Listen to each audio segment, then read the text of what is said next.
আসসালামু আলাইকুম।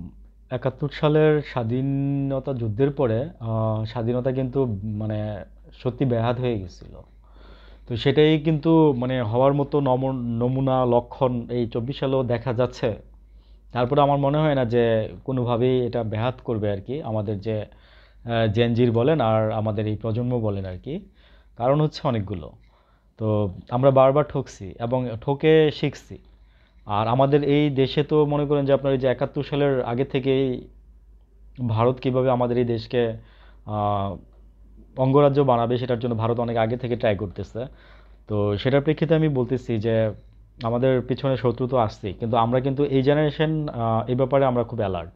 আমরা ব্যাপারগুলো খুব ইজিলি ধরতে পারি, আগের জেনারেশনের তারা ধরতে পারে না বা পারে নাই এখন পর্যন্ত। আমি বলবো কথাটা যে কারণ হচ্ছে যে তারা যদি ধরতে পারতো, কারণ তারা এই ধরনের মেসেজ দিত না, তারা এই ধরনের কথা বলতো না, তারা এই ধরনের এই যে সেদিন দুদু সাহেব বলতেছে যে আপনার ভারতকে আপনারা সহজ মনে করেন না।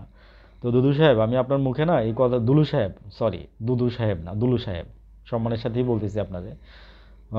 সবাই আপনার দুদু সাহেবও ডাকে। তো আমি বলতেছি যে আপনার ইন্ডিয়াকে আপনি বলতেছেন যে যেন আমরা যেন দুর্বল না ভাবি, ঠিক আছে? তো ইন্ডিয়াকে দুর্বল মানে আপনার মুখে আসলে এই কথাটা মানায় না, ঠিক আছে? আপনার মুখে এই কথাটা মানায় না। তো আমার মনে হয় মানে এই কথাটার কারণে অনেক দূর পিছায় যাবেন আপনারা। কারণ একটা জায়গায় কিন্তু বাংলাদেশের মানুষ খুব বেশি অ্যালার্ট, সেটা হচ্ছে যে এই ইন্ডিয়া এবং ধর্ম, এই দুইটা বিষয়ে কিন্তু মানুষ ছাড় দিতে চায় না, ঠিক আছে? ইন্ডিয়া এবং ধর্ম এই দুইটা বিষয়ে মানুষ কিন্তু ছাড় দিতে চায় না, বাংলাদেশের মানুষ। তো আমি আপনাকে বলতেছি যে দেখেন আমাদের এই যে স্বাধীনতা, পরে স্বাধীনতা ব্যাহত হয়ে গেছিল কিভাবে। ইন্ডিয়া আমাদের কাছ থেকে অনেকটা বিভিন্ন এলাকায় আপনার ডিসি, তারপরে এইসব এলাকা অনেক নিয়োগ করে ফেলছিল এবং আর্মিদেরকে সরাচ্ছিল না। হ্যাঁ, বঙ্গবন্ধু এরকম একটা একটা ভালো কাজ করছিল, সেটা আমি অনেক আগেও ভিডিওতে বলছি যে উনি ওনার ইন্দিরা গান্ধীকে বলে উনি আমাদের দেশ থেকে সেনাবাহিনীকে উঠাই নিয়েছিল। এই এই একটা কাজের জন্য আমি সেনাবাহিনীকে, আরে সরি, আপনার শেখ মুজিবুরের আমি অনেক ক্রেডিট দিই, ঠিক আছে? শেখ মুজিবুর সাহেবকে এই কথাটার জন্য আমি ওনাকে সাহেব বললাম, ওনাকে আমি ক্রেডিট দিই, ঠিক আছে?